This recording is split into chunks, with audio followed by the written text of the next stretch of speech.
And guys, இதுக்கு முன்னாடி கிளாஸ்ல பாத்தீங்க அப்படின்னா present perfect tense and present perfect continuous tense. So இது ரெண்டுக்குமான டிஃபரன்ஸ் பார்த்தோம். and இந்த வீடியோல நீங்க தான் ஆன்சர் பண்ண போறீங்க. present perfect tense வருமா இல்ல present perfect continuous tense வருமா இல்ல முன்னாடி பார்த்த simple present tense வருமா? so என்ன வரும் அப்படின்றத நீங்க தான் ஆன்சர் பண்ண போறீங்க. so let's get started. so first one பாருங்க. I dash him a long time. நான் ரொம்ப காலமாக அவனை பார்க்கல அப்படின்ற மாதிரி சொல்றாங்க. மீட் பண்ணல அப்படின்றாங்க. அப்போ இங்க என்ன வரும்? எஸ், நல்லா பாருங்க.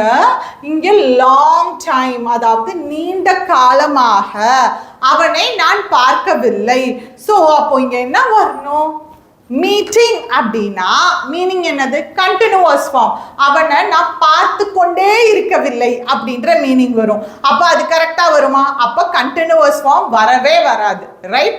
நான் ரொம்ப நாளாக அவனை பார்க்கலன்னு தான் சொல்லுவோம், அவனை மீட் பண்ணலன்னு தான் சொல்லுவோம். மீட் பண்ணிக்கிட்டே இருக்கவில்லை அப்படின்னு நம்ம சொல்ல மாட்டோம். அப்போ கண்டினியூஸ் ஃபார்ம் கண்டிப்பாக வராது. அப்போ இங்கே present perfect form, that is I have not met him long time. அப்போ நான் நீண்ட காலமாக அவனை பார்க்கவில்லை அப்படின்றது.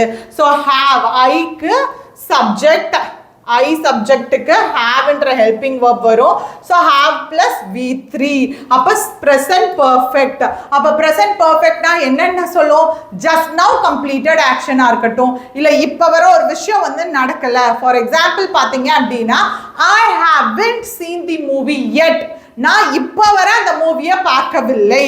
அப்போ ஏதோ ஒரு விஷயம் முன்னாடியிலிருந்து இந்த பாயிண்ட் வரைக்கும் நடந்திருக்கு இல்லை நடக்கலை, அதை குறிக்கிறதுக்கு பார்த்தீங்க அப்படின்னா ப்ரெசன்ட் பர்ஃபெக்ட் டென்ஸ் யூஸ் பண்ணுவோம். வேற எப்போ யூஸ் பண்ணுவோம்? அன்ஸ்பெசிஃபைட் டைம், டைமை ஸ்பெசிஃபை பண்ணலை அப்படின்னா நம்ம அங்கே யூஸ் பண்ணுவோம், ப்ரெசன்ட் பர்ஃபெக்ட் டென்ஸ் யூஸ் பண்ணுவோம். ஜஸ்ட் நவ் கம்ப்ளீட்டட் ஆக்ஷன்ஸ்க்கு ப்ரெசன்ட் பர்ஃபெக்ட் டென்ஸ் யூஸ் பண்ணுவோம்.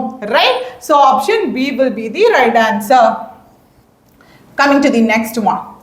Children are hungry, they dash in the garden for hours. So இது நான் ஆல்ரெடி சொல்லியிருக்கேன்.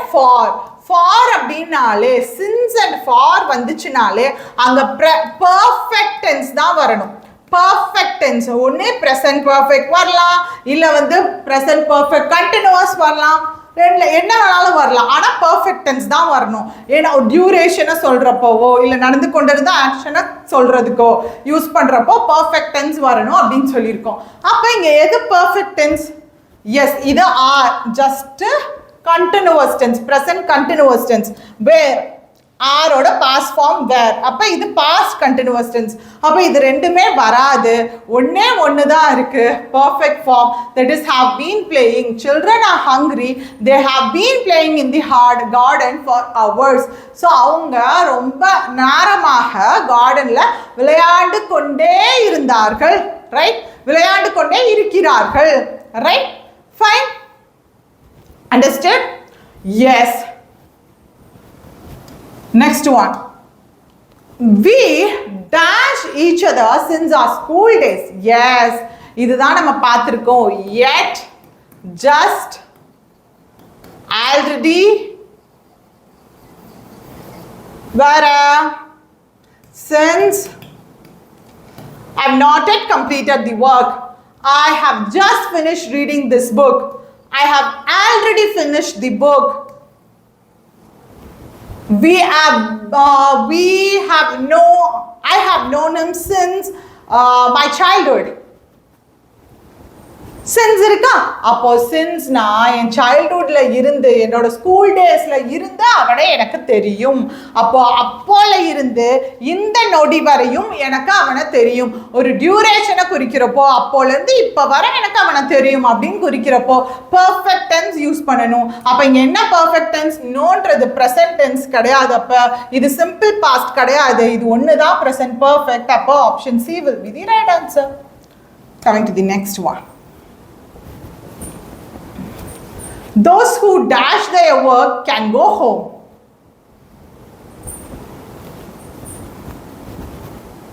Yes, இப்போ நான் சொல்றேன், இந்த வேலையை முடிச்சவங்க போகலாம். அப்போ அது அப்போதான் முடிஞ்சிருக்கும். அப்போ ஜஸ்ட் நவ் கம்ப்ளீட்டட் ஆக்ஷனாக இருக்கலாம். அப்போ ஜஸ்ட் நவ் கம்ப்ளீட்டட் ஆக்ஷனுக்கு நம்ம என்ன போடுவோம்? பர்ஃபெக்ட் டென்ஸ் போடுவோம். அப்போ இங்க பாத்தீங்கன்னா those தோஸ்ன்றது யாரு நீங்களா இன்னும் அதாவது நிறைய பேர் ஓகேவா தோஸ் தீஸ் எல்லாம் ப்ளூரலை குறிக்க ஒன்றுக்கும் மேற்பட்டவங்களை குறிக்கிறதுக்கு தான் தோஸ் யூஸ் பண்ணுவோம் for example those boys those girls so அப்போ கேர்ள்ஸ்னா ப்ளூரல் பாய்ஸ்னா ப்ளூரல் ஸோ ப்ளூரல் ஃபார்மை குறிக்கிறதுக்கு தான் தோஸ் தீஸ் யூஸ் பண்ணுவோம் அப்போ ப்ளூரல் சப்ஜெக்ட் வந்துச்சுன்னா என்ன போடணும் ஹேவ் போடணும் அப்போ இங்கே என்ன இருக்கு ஹேவ் எங்க இருக்கு அஃப்கோர்ஸ் இங்கே தான் இருக்கு ஹேஸ் வராது ஆர் ஃபினிஷிங்கிறது ப்ரெசன்ட் கண்டினியூஸ் அதுவும் வராது so option B will be the right answer so this is the final question and this question is for you